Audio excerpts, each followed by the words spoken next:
This isn't just a podcast, it's a movement. The Middle Ground Mike is fighting for truth and unity. Subscribe now or support us today. Links are in the notes. Stand with us.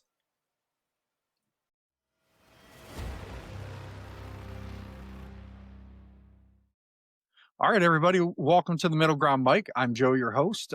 And today we're looking at invisible forces shaping politics, policy, and everything we do every day. I've got a great guest here, Jacob Ward.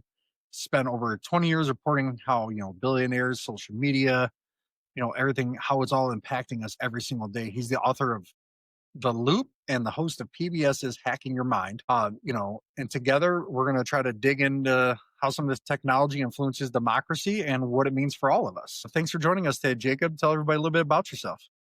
Joe, thanks so much for having me. I really appreciate you making this connection. And let's see. So I'm a journalist. Done it, I had a couple stints as a bartender and early childhood, teacher, but I've otherwise been a journalist most of my career. And in the last 15 to 20 years, it's been all tech all the time. So I was the editor-in-chief of Popular Science once upon a time. I worked for Al Jazeera as a technology correspondent, and then most recently for NBC News, for the Today Show and Nightly News and MSNBC, covering technology for them. And you mentioned this PBS Hacking Your Mind show, which for me was a really big turning point because that was sort of the place where, my day job covering technological circuitry met this show that was all about sort of the human decision-making circuitry and how, and in my life, those two things started to just converge. I began to just see how the people building big tech and the human circuitry that I had spent all this time and a book looking at were kind of coming together in this scary way. So that's been my thing, is studying sort of human circuitry and what technology is more and more doing to it. Yeah, I mean, the technology is, I won't say unfortunately, but fortunately, it impacts our lives more and more every day.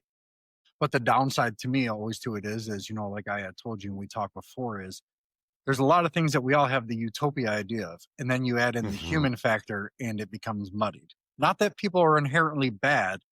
There's just some things that just seem to come out in a lot of situations and, that kind of ruins it for everybody. I'm sure you heard growing up, one bad apple ruins the bunch. Yeah, I would, and I would argue that the rot that spreads from apple to apple in the barrel tends to be money, right? So in the earliest days of the internet, when it was basically just sort of like an academic way of universities being in touch with one another and exchanging information, and then it slowly migrated into just sort of like, it was like ham radio, people just using it to try to form connection with other like-minded people and build a little bit of community. This is before you had, vacuumed everything up into a social media platform. You had, this very innocent, I would argue, it wasn't as open to everybody. You had to have a certain technological know-how and a certain amount of money to have a computer to get on it. But, the theory of it was supposed to be this big and, this big wide open intellectual space. And now, and now as with anything, right, as soon as a business model gets involved, becomes a more and more constrained thing and becomes more and more something that, of course, people in power begin to play as best they can for their personal advantage. That's right. It's funny to talk about the early days of the internet. It just made me think about 20K modems. Right. I remember would do my impersonation of that sound now, but I can't really. But the biddy thing. That's right. You'd have to literally use a dial tone to get across. That's exactly right. Yeah, I remember those days. I remember the days of message boards. And, I told my kid the other day, he was talking about something about chat thing. And I was like, oh, I used to use IRC back in the day. He goes, what's IRC? I was like, right. Yeah, we're just going to leave that one at that, man. I'm like, yeah, never mind, dude. I was like, there was no such thing as pictures there. Right. It was just after the machete and fire. So yeah, don't worry about it. That's right. He just looked at me with the most confused face. We were talking some of like the hidden role that a lot of this plays, right? The algorithms with social media, it doesn't just reflect the debates, but they shape them. Yeah. Well, the sort of the thing that makes being a journalist so interesting right now is that we've reached a point where once upon a time it was very hard to get inside the companies that shape so much of what we experience and how we experience it, because the people working there were very idealistic and very loyal to the leadership. And we're now at a phase where there's some, pretty disillusioned folks kind of coming forward with, and blowing the whistle. And so you don't have to take my word for it. You can look at accounts like Frances Haugen, who leaked a bunch of stuff out of Facebook. Well, she was a employee there who used her phone each day to take photographs of whatever she could in some of the internal research in Facebook. And as a result, we learned things like that there had been a big presentation created to, show advertisers that you could get at teenage girls at moments of their most deep insecurity, right? We learned that the all-encompassing drive for profit was causing these companies to, in many cases, do very openly immoral things. And then, the most recent example is a very fascinating book by Sarah Wynne Williams, who was a top global policy person at Facebook, joined the company specifically because she knew that Facebook was going to be such a powerful part of politics. And she convinced them to create this role for her at a time when nobody really was thinking about that. And before she knew it, she was, introducing Mark Zuckerberg to the prime ministers of all these different nations all over the world, and being part of his efforts to sort of be a kind of global statesman. And in her book, she describes again and again the places in which, a very serious, sort of bad political effect, i.e., either overweighting the places in which people's emotions get away from them and they fight with one another online, overweighting toward that as opposed to what you would in theory want in a democracy, which is to bring people together for rational debate. She just sort of shows again and again in that book that the way the system is optimized for engagement so that you will stay on it as long as possible and be exposed to as much advertising as possible means that it turns out not to be a great place for debate. And that in many ways, the business model was working against making us a more civilized society. And so for me, that's the sort of headline, is like this thing that was supposed to bring us all together and is marketed as a instrument of community and connection has turned out to be an extremely divisive thing. And that's because that's been the best way to make money in that business. Later, algorithm wise. So, I was very shocked to see children or kids, young adults from 18 to 21 are now leaning significantly more conservative than their counterparts of 22 to 28 in terms of political leaning. And even the algorithms are reflecting that, like all these things. And then it reminded me of the election, right? And then how they said, hey, what was it? I forgot, podcasting. A lot of people are trust podcasting and things like that for news because they don't trust a lot of the big media anymore. And, do you think that because obviously we know a lot of the big tech companies, they lean a certain kind of way, which is fine. That's their right to, operate how they choose. But what would, in a tech world that's considered leaning left, what would somehow, how is that able to drive people to the right? Because I'm not going to lie to you, it shocked me 1000%. If you would have told me before I looked that up that was the case, I would have been like, yeah, okay. I know, right? Yeah. No, I mean, the Yale youth poll, I assume, is the one you're talking about here, which polled these voters aged 18 to 21 and discovered that, they leaned Republican by 12 points. Which is huge. And what's also interesting, right, is that then voters aged 22 to 29 leaned Democratic by 6 points, half as much. But it's interesting. Anyway, we could get into the specifics of that one.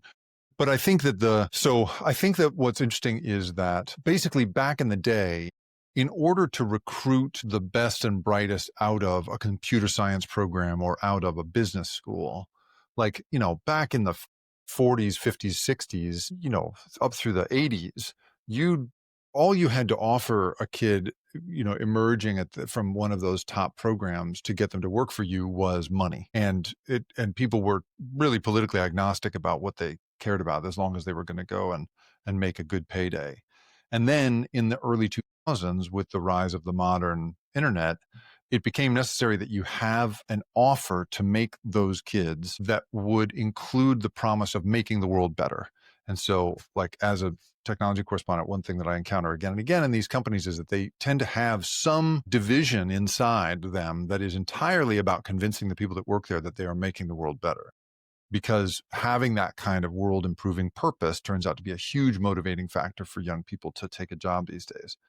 And so that may have something to do with the fact that sort of in the ranks of technology companies, it does seem like politically they skew into this kind of world-saving category, which has typically been drawn from more progressive politics. The leadership, however, I would argue, is very agnostic oftentimes. If they have a view about it, they might lean one way or the other, but the number of, top CEOs who I would say are really only transactional, really only care about what's going to make their business better. This is a theme that Sarah Wynne Williams comes to again and again in talking about Sheryl Sandberg and Mark Zuckerberg and so forth, is that their political views really are very secondary to what's going to be good for the business. And so I think at that time, what was good for the business back in, pre-Trump was leaning left because it made it easier to, recruit. It made you more simpatico with, let's say the Clintons and the Obama administration. There was a kind of pro-business progressive politics that was the norm at that time. Then along comes Trump and this big shift, which we're seeing reflected here in this Yale poll. There's a very interesting interview with a guy named Mark Andreessen, who's a very big deal venture capitalist here in Silicon Valley. He was one of the original investors in Facebook and in others. And he and his big VC firm, Andreessen Horowitz, really have represented a sort of they're the big money in Silicon Valley oftentimes and are very, very sort of iconic here. And Andreessen gave this interview to Ross Douthat, the conservative opinion columnist at the New York Times, who has a podcast. And in that interview, he basically said, he was asked, why did you shift allegiances? And they said, Ross Douthat asked him, why did you change your mind? And he said, well, you guys, they broke the deal. And he described this deal that he believed society had kind of entered into with the top tech people, which was, you treat us as heroes and leave us alone, and we'll continue to make big tech innovations. We'll break through amazing ideas. And he believes, he said that the Biden administration basically began cracking down on tech, right? So we had like Lena Khan was the Federal Trade Commission. She was the commissioner, the chair of the Federal Trade Commission. And she, went after these big tech companies. And, Biden imposed all sorts of executive orders around regulating AI. And, a lot of anti-big tech rhetoric suddenly came out. It was a big departure from the Obama days. Andreessen says, they betrayed us. And so we had to switch sides. And now they've found a very receptive audience. And it turns out all you got to do is go and be in a room with Trump and flatter him endlessly and laugh at his jokes, and you can get your way. And so that's what I think these guys are doing. I don't get the sense that it's ideological as much as it's just they're doing what they can do. Yeah, it's just business. It's just business. Now, Musk is a different category, right? He is ideological, and he is one of those cases in which you really see a top tech person inserting his political view into the product and trying to shape the conversation in a specifically manipulative way, which is why we saw on X, on his platform, using the Grok AI chatbot that he built. When you would ask a question, this was a couple months ago, you ask it a question about, how to make pumpkin soup, and it would say, well, first you add cream and a little bit of pumpkin. And have I told you about the white South Africans and how they've been oppressed in South Africa? It would bring up these non sequiturs about, the oppressed white South Africans and what you should do about it. And it was clearly that he had told his engineering team, I want you to push this narrative, and they did, and it was very awkward, and everybody sort of spotted it. But he's a guy that is actually, I think, trying to put his thumb on the scale in this particular way. Yeah, and then Joe, I'll just say, I think in terms of why are people leaning this way, I just think there's enormous economic dissatisfaction in this country. I think people are really having trouble putting food on the table, enough money together to survive, and I think that the promise, the line from Democrats for so long has been, just stick it out with us, we're going to help. And the help has not been coming. And I think people are fed up with that. And now I think it is not, as unemployment ticks up and people's health benefits fall apart under Trump, I'm not convinced that it doesn't seem clear that the other side is going to help more. But the promise of that sort of everything's fine kind of rhetoric that we got out of Democrats for so long clearly isn't moving new young voters in the way that it used to. Let's take a quick break. The Middle Ground Mike isn't just another podcast, it's a movement for unity, for truth, for a future beyond the left and the right. But movements don't grow without people willing to stand up. Subscribe now on Buzzsprout, fuel this mission directly on PayPal. Every subscription keeps the fire burning. The links are in the show notes. Be more than a listener, be part of the middle ground.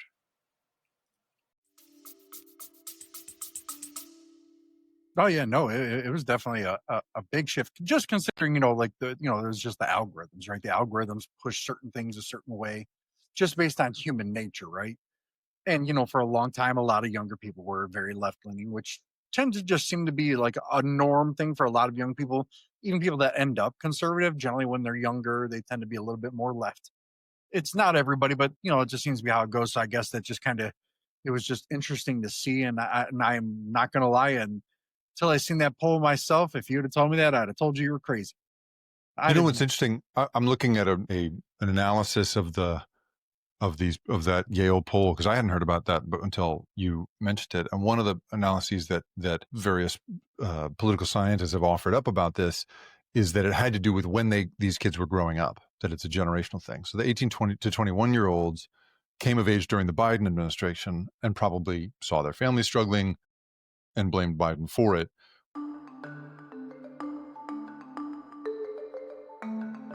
Whereas the 22 to 29-year-olds had the Trump experience, the first Trump term experience, and that may have been a factor in their thinking, which I think is interesting too. I think the way the algorithm shapes this stuff isn't that, except in the case of Musk, who I do think tries to push people one way or the other, and I would argue doesn't actually do it very successfully. No, I think that also political operatives on the right have just been way more sophisticated than operatives on the left when it comes to deploying their message across social media. Well, like there is this entire industry of, the sort of right-wing influencer, the conservative influencers that are, that make a name for themselves and are all over YouTube.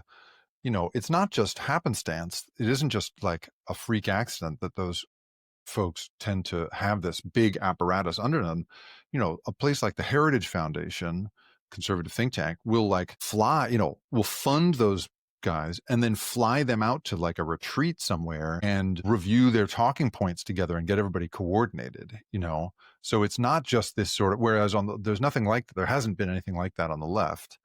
And so I think there's also something about the sophistication of the operation on the right that has made it, they've moved their message better across the system. And the algorithm will help if you know how to play that game right. And I don't think progressives have, for the most part, even known there was a game to be played online until pretty recently. Well, yeah, where AI, I think, kind of hurt. I don't want to say hurt big media. That's not the right word. Is, you could go to CNN.com, MSNBC, MSN.com, wherever, and look at the same story, right? But each one of it would be different. Like it would just be shaped different. Like if, let's say CNN had a thing going on where they were mad at Trump. Somehow that dig would be in there. And if MSNBC had a personal vendetta against whoever, that would be in, and it was just, and I think that's where people kind of started going, well, I know what I'm seeing in my everyday life. And then I see what you're trying to tell me I'm seeing, and I'm not seeing it. Mm-hmm. And that's just, so that blind trust that used to be there with the media is no longer there. And they tend to trust somebody like Joe Rogan because Joe Rogan goes, I don't know, I don't have the answers, but what I'll tell you is this is what I'm going to try.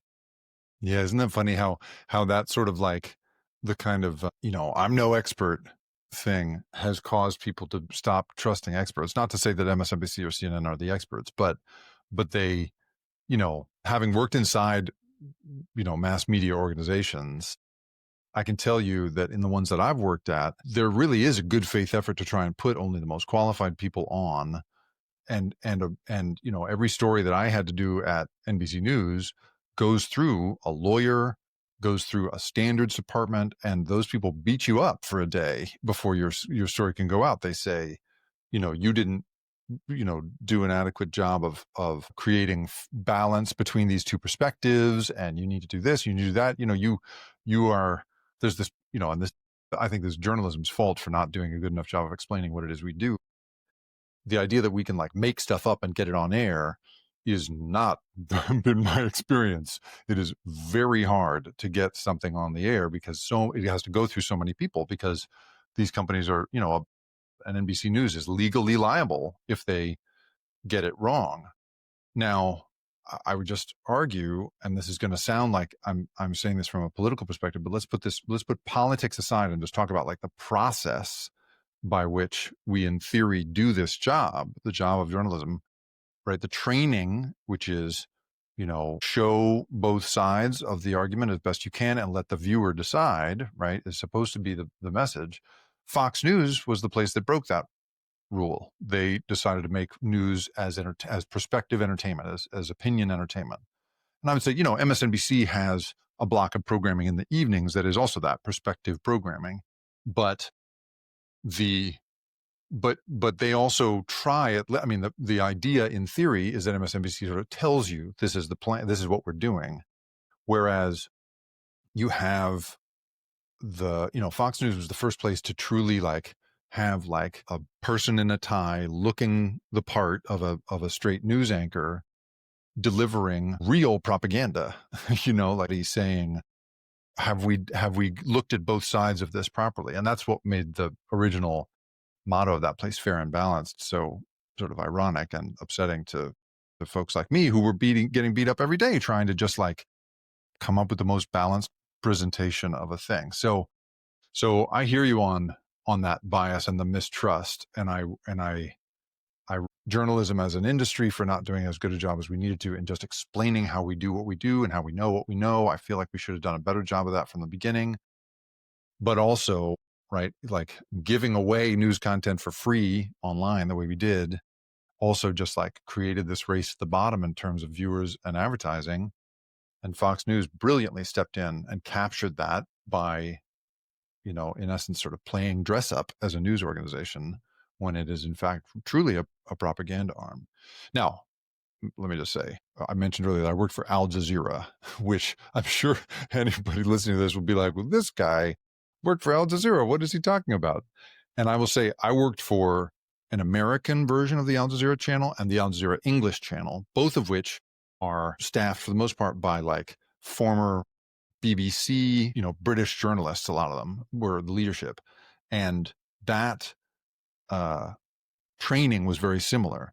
Al Jazeera Arabic, which is a same company, but a different news service, is a much more advocacy focused news organization. They are much more, they have much more of a political agenda in what they push.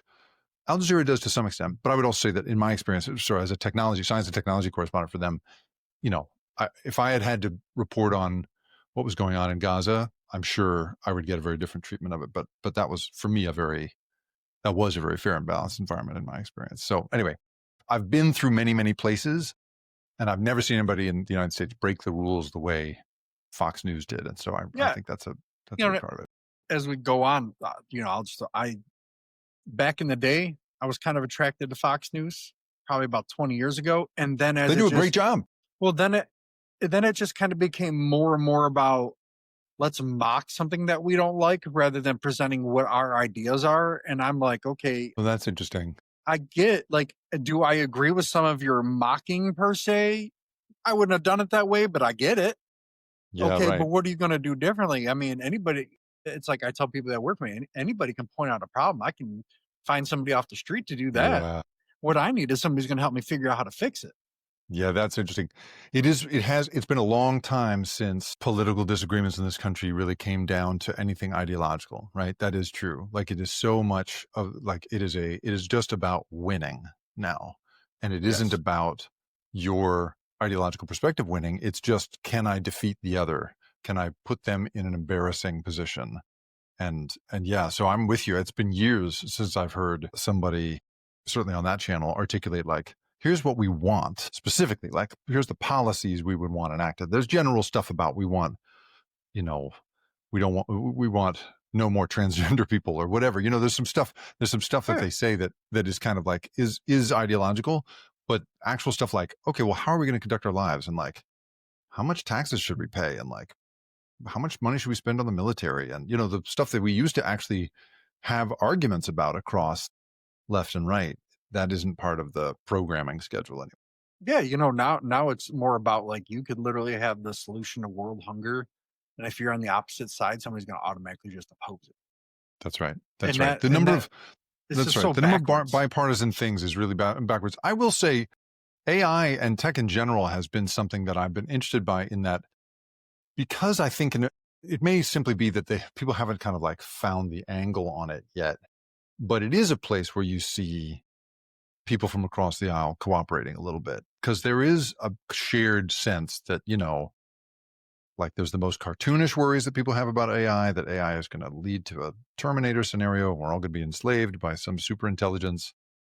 And you've got people worried about that on both sides of the aisle who will talk about it. And even all the way to, should we, like, is it going to wipe out jobs, right? Which turns out people will cooperate and think about. I don't know if you remember when the CEO of TikTok came to testify before Congress. He got beat up, and it's all those sort of testimonies, or those congressional appearances are often sort of performative, and the senators aren't really asking questions. They're just kind of making statements dressed up as questions. But you had people from both sides of the aisle saying the same kind of stuff. I worry about the potential for propaganda. I worry about the effect you're going to have on young people. And that was another one where I go, okay, here's a place. Tech and AI have been places that we can come together. I think that's, as people figure out the angles and figure out how this stuff is useful to them politically, or useful to them in campaigning or anything else, that starts to fall apart. But for the moment, I feel like that is one place that I've seen people able to cooperate, at least to some extent. Yeah, no, that's it kind of we were talking a little bit about before, like predictive things, right? So how is, from your aspect, right? How is AI narrowing human choice, and how does that kind Mm-hmm. of interloop in with like what you do? Yeah, so I wrote this book, The Loop: How AI is Creating a World Without Choice and How to Fight Back. And it came out about a year before ChatGPT did, because I was seeing the rise of commercial AI. We'd just seen the beginning of these big, what are called transformer models, which are they're basically big funnels that allow you to pour a huge amount of data in and get a little bit of insight out. And that's the thing that makes ChatGPT possible, and Claude possible, and Gemini, and all these different these different LLM products. And so I was seeing the rise of that technology at the same time that I was also learning all this stuff about how humans make decisions based on this PBS documentary and all this reporting and research I had done. And all of that reporting and research basically led me to understand that, like, human beings are incredibly predictable, even across cultures. That, like, when you deprive a human being of enough resources and enough time and enough information, and you ask them to, like, improvise a decision under strain, we will very often do it the exact same way every time, in a way that is really, really predictable. And I could go on and on about sort of examples of that, but there's, trust me when I say, like, that's the headline of the last, like, 50 years of behavioral research. Behavioral science is like, we make decisions in really predictable ways. And the whole point of AI is finding the patterns in data. And the fastest way, the best way people have learned to make money off of technology is to read human behavior, predict it wherever they can, and shape it wherever they can. And I just sort of looked at these factors and thought, I'm not the kind of guy who typically throws my weight around. And I talk for a living, but I do reporting for a living, but I'm not like a grand theory of everything book kind of guy. But in this case, I was like, wow, I don't see anybody else warning us that we are uniquely vulnerable to what's coming down the road. And I think I got to do that, or I'm not going to be able to live with myself. And so I wrote this book that basically was arguing that when commercial AI hits, we're going to be in a position where it's going to try to turn us into this ancient, instinct-driven version of ourselves, and try to de-skill and take agency away from the modern, cautious, creative, rational, civilized people that we want to be. And so my whole thesis is this stuff, if we let it, is going to amplify the worst parts of being human because it's easier to make money than it is protecting the best parts of being human. And, like I say, I thought I was really early. I thought I was like 5 years early on this. And the ChatGPT came out like not even a year later. And I was like, oh my God, I can't believe this is happening.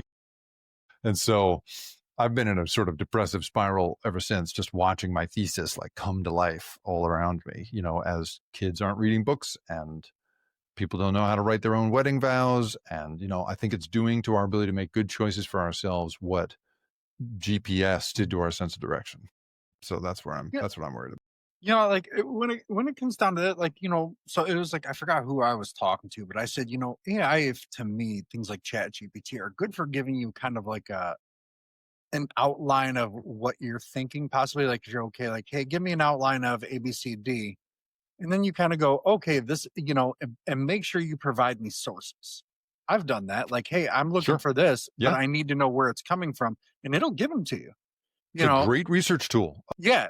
I use it that way too. It's tremendous. Yeah. And I tell people, I'm like, you can use it to go, okay, it can help you maybe organize your thoughts in terms of where you're pulling from. And it can make that part easier. But if you don't watch it, it can lead you down a rabbit hole of making a decision. So, that's right. So it's kind of balancing that, but I kind of attribute it back to like, don't want to sound like a grandpa here, but back in the day, you had to do the research, you had to do this, you had to do that. And then you kind of had to like lay it all out on a paper and you had to go, okay, A, B, C, D, F, G, right? This is what my final thought is, blah, blah, blah. Mm-hmm. Where now, because people get, and I attribute it obviously to me, I think it goes back to mental health, right?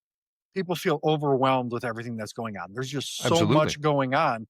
ChatGPT and things like that take that decision making factor out of their life for a lot of things. They would love it, right? And that's where it's going. Well, so this is if there's a sort of a sub headline to that one, I was saying that the headline of behavioral science is human beings are extremely predictable. The sub headline is, among the many things that are very predictable about human beings is we love to make shortcuts wherever we can. Your brain is a shortcut machine. Like that's all it does. It's how we've stayed alive all this time is because, if you've ever, been driving, you've undoubtedly done this. I've done this all the time, right? You're driving somewhere. Let's say you're going to drive your kids somewhere. This is what happens. Here's an example. This week, I got to drive my kids to the dentist in the morning, and I am undoubtedly going to accidentally drive them to school first. And then I'm going to get to school and be like, idiot, and turn around and flip a U-ey and make it to the dentist's office. And I will get to the school, and I'm sure everybody listening has had this experience. I'll get to the school and be like, how did I get here? I'll have no conscious memory of the driving, the steering, the blinker I put on, any of that, right? It's just, you'll just do it because your brain has shortcut that process. It's like, oh, I know this story. I know what we're doing. We're going to the school. I know just how to do this. I'm going to not make him think about it consciously because that costs energy. I'm going to save the energy and instead just, he'll just be a passenger on this one. And that is why we've survived. I have story after story in the book of researchers who've discovered that whether it is, perceiving the danger of a enemy tribesman, a stranger danger, looking at and evaluating how delicious food is, your brain just makes snap judgments immediately without consulting your actual thinking processes, because it doesn't want to bother you, essentially. And the only times it ever comes in with some, with an extra, bit of thinking is when it needs a little bit of fact checking, like a little bit of error correction, but it doesn't want to ask you to get involved if it can help it. And that means that like one of the things that these researchers talk about is that our number one instinct around around outsourcing our decisions. If you offer someone the chance to not have to make a decision, they will absolutely take it. And so, one of the places that we outsource a lot of our decision making, there's a whole area of research around that, is our emotions. Yes. You'd much rather go with your gut than do the math on, is this the right guy to hire or, whatever else it is. And so when you come along with something like AI that looks really sophisticated, and we can get into why it's actually not that sophisticated, it's just a kind of dumb parrot, we are so quick to be like, this thing's a magic reasoning machine, and I'm just going to let it tell me like what to do with my life and have it be my life coach and have it, tell me what literally you've got kids these days, writing to ChatGPT and saying, I want to be this in the future. Tell me what to do every day between now and then to get there. And on the one hand, you go, well, okay, some prosthetic, like sort of coaching is, there's some benefit to that. But then you've got kids, getting pulled into total psychosis. There's a story just recently of a kid who committed suicide. He was encouraged by ChatGPT to be isolated from his family and not talk to them. He fell into total psychosis with AI. And this is becoming a more and more common story. It's coming up quite a bit that we just believe this thing has magic powers and we just give ourselves over to it. And that's what worries me about it is that you never see these chatbots be like, I think if you spend enough time now, because there have been these cases in which people have gotten into these psychotic relationships with them. Now, if you spend too much time with them, they will tell you, okay, time to stop. But if you've ever noticed, when you start going, it says, would you like me to do this next?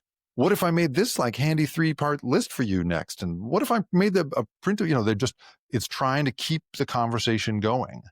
And so I just worry like this thing that was supposed to be, is a great dip in and out research partner is like an intern that won't leave you alone. Right. No, 1,000%. And I worry about that getting more as especially once they start talking, because that's the other thing, these chat modes that they've created. I think human beings are going to get really sucked in by a thing that sounds like, a beautiful woman or a, learned professor or whatever the thing is. And so I really worry about the direction in which that's headed. Yeah. I know as we're winding down here, so obviously, my show's Finding the Middle, right? So where do, with your experiences, right? Obviously with, the hacking your mind, the loop, where do we find this middle ground at? Because, there's never going to be one. And that's what I try to stress to people all the time, whether they're Republican or Democrat, especially when they go, oh, well, this is bad. And I'm like, it's only bad because it's not your side. If it was your side, you'd be sitting there dancing across the river, acting like you just won the lottery. So let's be real here, everybody. We're all being affected. That's right. That's right. So because to me, as a, and obviously, we don't have the answers, right? But like, where as a society, nation, technology, where do we find this, like an area where we can at least approach to find some kind of a balance? I think that one of the first things we're going to start needing to do is understand these headlines that I was talking about about behavioral science. We are extremely predictable. We love to outsource our decisions, most of our decisions are instinctive. They're not thought through. And once we start to understand that and accept that, I think we then get to a place where we begin to realize we need to protect ourselves against people who want to take advantage of those things. Yes. And I don't believe that it's as much like there are a lot of people who in tech especially say, well, if people were just educated enough, then they would, if there was enough media literacy, then people would be able to resist this stuff and have a healthy relationship with technology. I don't believe that's true. You look at the top tech CEOs, they're not letting their kids have a smartphone. They're not letting their kids spend hours and hours on chat. They send their kids to, like nature-based, Waldorf schools and so forth. You know what I mean? So like they know that this stuff is not necessarily good for the brain. And so what I think is going to have to happen, and I have a whole section about this in the book, is we're going to need to start enshrining sort of the right to not be messed with mentally as a right in this country. And whereas I can imagine people being like, yeah, but that's, just sort of namby-pamby bull, that's BS. People have to be responsible for their own choices. Well, I think of it more like a peanut allergy. Like, if I say to you at dinner, listen, I've got a shellfish allergy, you're never going to say to me, well, you should just toughen up and eat this shrimp that I'm serving you, or you should toughen up and eat this PB&J. Right? You're going to accept, this is somebody who's got a vulnerability they can't handle. Right. and more, I think we're becoming sensitive in this country to people who say, listen, I've got an alcohol problem. I, for instance, am somebody who has an alcohol problem, so I don't drink anymore. And so I'm able to say, I don't have to hide it. I can say to people like, listen, I'm not going to meet you at a bar because unfortunately that doesn't work for me because I've got an alcohol problem. I think we're going to need to get to a place where we say, and it would be unethical for someone to force me to carry around a fifth of vodka in my pocket all the time. In the same way, I think we're going to need to make it unethical, and then we're going to need to make it illegal to just mess with people's brains, with their attention span, with their emotions, with their decision making for money. And I think we're going to need to figure that out real quick. Now, I will say, like people haven't figured out the political angles on this stuff yet. And I think you're just starting to see like conservatives, for instance, talk about the censorship of conservative ideas online and using that as a way to ensure that the big tech companies carry their message more prominently. Now, first of all, it is not true that their ideas are being censored online. The independent study after independent study have shown that a huge amount of the messages that actually do best online come from the conservative political opinion makers.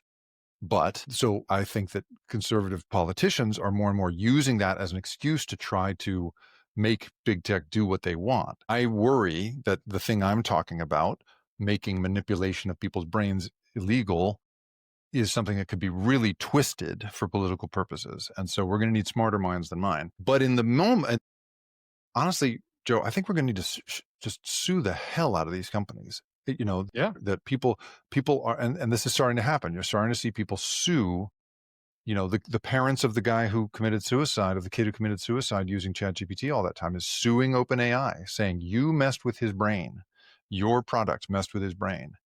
And I think the more in this country we get to a place where we stop treating this stuff as if it's my fault or your fault that you were prey to this stuff, instead starting to treat it more and more as like, this guy's got a peanut allergy and you snuck him peanuts all night. And that's, if we can start getting to that place, I think we're going to be in the same place that we were able to be when it came to cigarettes, which people have recognized, like, now you really can't just let those companies do whatever they want. You have to rein in their influence a little bit, because good, right-thinking people fall into an addiction that kills them endlessly with cigarettes. Same thing with seatbelts. Car companies made these things that could go these incredible speeds and would kill you if they crashed. Now they have to take some responsibility for the danger that puts you in, and they have to have a seatbelt and an airbag. I'll leave you with this one anecdote, which is, up until 2013, there was this small group of Americans that every year were dying in this terrible, tragic way. And it wasn't a lot of people. It was only about anywhere from 100 to 200 people a year. But it was this very specific thing that was so horrible that people came together to eradicate it. And what it was that 100 to 200 was the number of people being accidentally run over when a car backs into them. And typically this was kids being run over in their own driveway because parents couldn't see them and would back the car out, and they would die in this terrible way. As of 2013 in this country, it has become mandatory that any new car in the nation sold here has to have a backup camera. Any cheap-ass Ford Fiesta you buy will have a backup camera installed. And that's because a bipartisan group came together and said, this is unacceptable. As human beings, as parents, we cannot let these deaths continue. There is a good way of solving this problem, and we can do that. And they came together in 2013. That was not a time when we were getting along politically, but we came together over that. And so I believe we can do that in the same way we came together over cigarettes, we came together over seatbelts, and we can do it. We're slower than I want us to be, but I think we can do it. And so I hope that is the middle ground that we can find here. Yeah, I think at some point we will. I mean, it just seems to be, like the pendulum and how it goes. But Jacob, I really appreciate you coming on today. It's been a great conversation, especially learning about the different like little nuances, right? Because nuances are where what do they used to say, or if they still say it, the devil's in the details. Yeah, the devil is in the details, brother. Like when you used to sign a contract, they'd be like, the devil's in the details, man. Don't just take it at face value. Read it. Yeah. Yeah, you know, and That's they right. don't. And we all need to be reading this contract much more closely than we have been. Yeah, That's I right. mean, especially if you start pulling about those EULAs, you know, those end user agreements, people would be surprised what they see in there. A lot That's of right. digital property you think you own, you don't actually own, and that company That's reserves right. the right to get rid of it at any time. That's right. That's right. That's a very like it's known but not known. It's Mhm. known to people who pay attention to technology. The average person who just buys your iPhone and flicks on Facebook probably has. They don't want you to know. They don't want you Yeah. to be reading that stuff. They want you to just click accept. Don't click accept, everybody. That's right. Read the agreement. Read the Yeah. agreement. So, Joe, I really appreciate you having me Yeah. on. I really admire the middle ground idea, and yeah, it's been fun talking. Yeah. Remember, everybody, I appreciate you coming on, Jacob, and look forward to seeing everybody next time. All right, appreciate it. Have a See you, good Joe. one. Thank you. There we go.